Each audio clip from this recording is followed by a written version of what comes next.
Hello everybody, it's Dr. Devin from Dr. Devin's Wellness Wednesday, workshop.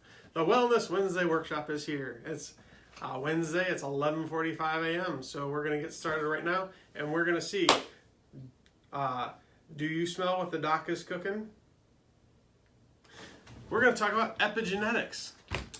If you don't know what epigenetics is, it's pretty cool. Genetics is the building blocks of your body, your DNA, what your body could do. Epigenetics is what your body actually does.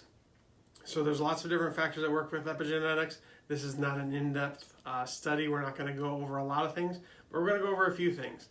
The difference between your genetics and your epigenetics are kind of like the difference between my buddy, never met him, but Dwayne "The Rock" Johnson. At one point in time, he decided to exercise and work out and get his body into peak physical shape. And he actually ships every time he goes on a movie shoot over 12,000 pounds of weights so he can work out every single day. Dwayne "The Boulder" Johnson, though, doesn't have that same drive or commitment. He just likes to ship donuts wherever he goes. The difference between these two people, this Dwayne Johnson would have a higher risk of diabetes, heart disease, cancer. This Dwayne Johnson has increased his lifespan and has much less risk of any of those diseases. So, the DNA is the blueprint of your body. Epigenetics tells the DNA whether to activate or not activate, or in easier terms, whether to work that part of the body or not work that part. So, have you ever heard of the BRCA gene? BRCA1, BRCA2. Probably have. So the BRCA1 and BRCA2, if you have that, and you're a woman, by the time you're age 70, about 45 to 65% of women will have breast cancer. What about the ones that don't, who still have the BRCA gene? Shouldn't you get breast cancer if you have the gene? Well, epigenetics is where that comes in. Your body suppresses those bad genes. I've got bad genes is not a real thing. You have your genes, that's where you are. It's whether your body activates that or suppresses it. So what protects you from that cancer is the epigenetics of your body. And I mean, you can't totally get rid of the bad stuff in your past or your family's past, but again, baby steps. And I've actually been showing this chart like this, but it's really more like this, because it's much easier to do the bad habits to go this way than it is to do the good habits to go that way.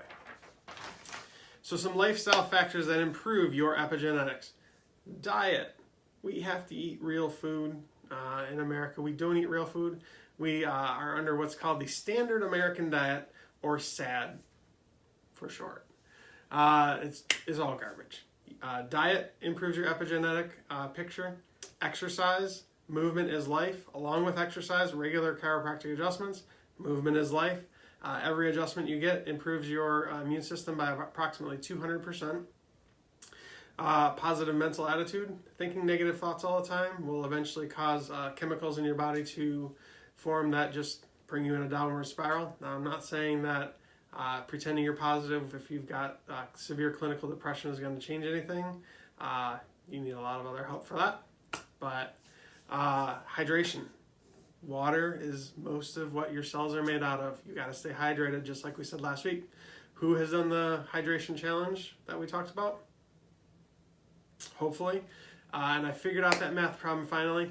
Half of 115 is 57 and a half. There you go.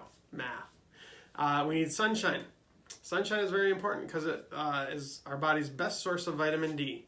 If we don't get enough sunshine, our body's not going to process enough vitamin D, which is very important in keeping your body working properly. And essential oils are very small, and they can actually get through the blood-brain barrier to bring good stuff to your brain to help heal it. Things that harm your epigenetics are poor diet. You eat garbage, you're going to feel like garbage, and you're going to be garbage. Lack of exercise, dehydration, adding synthetic chemicals to the skin, lungs, or internally. All right, so that was a lot in a very short amount of time, but my tip for this week, To get enough vitamin D daily, you need approximately 15 minutes of full body exposure to the sun.